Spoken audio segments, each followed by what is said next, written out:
Hi, my name is Caitlin Lee, and Teaching for Equality is my concept for project number 2. Teaching for Equality focuses on what can be done to help all students reach their full academic potential. This concept evaluates teacher expectations, tracking, curriculum, and funding to see how these areas influence schools and students. Teacher expectations. It is important that teachers treat all of their students equally and give them all equal educational opportunities. Although it happens more often than it should, teachers should not judge students based on their appearance or expect less of those who are not dressed as nicely as others. According to the text, when teachers make judgments about students, they are taking the first step in preventing students from having an equal opportunity for academic achievement. Instead of judging students who have a low socioeconomic status, or SES, and expecting less of them, teachers can find methods to help these students overcome poverty and achieve high academic goals. It's a teacher's job to understand the needs of each student and help them overcome challenges in order to help the students reach their full academic potential. In a real-world classroom, teachers could avoid judging low SES students by learning about their family background and their home environment. This would allow teachers to better understand the student and what they need in order to reach their full academic potential. As you can see in the picture, this teacher is focused on helping the students, not judging them. Tracking occurs when students are placed in separate classes or courses based on their perceived intellectual abilities. Students with a higher SES tend to be placed in more challenging, higher-level courses. The book states these students are academically challenged in their courses with enrichment activities that encourage them to develop their intellectual and critical thinking skills.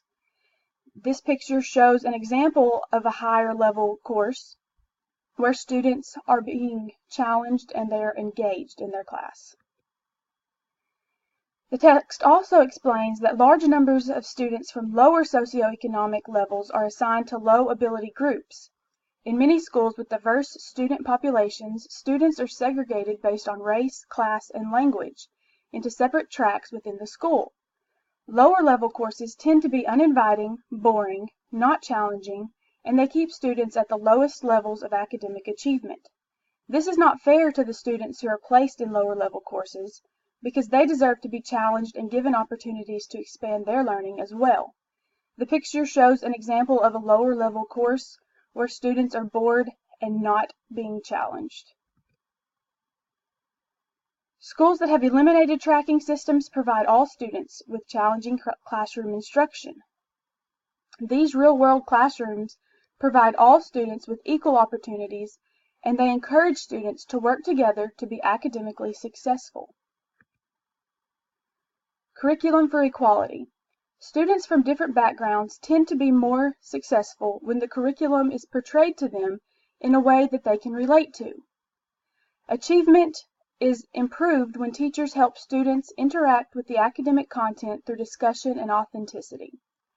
In real-world classrooms, teachers can gain their students' interest and help them be academically successful by relating the lessons to things or events that the students are familiar with.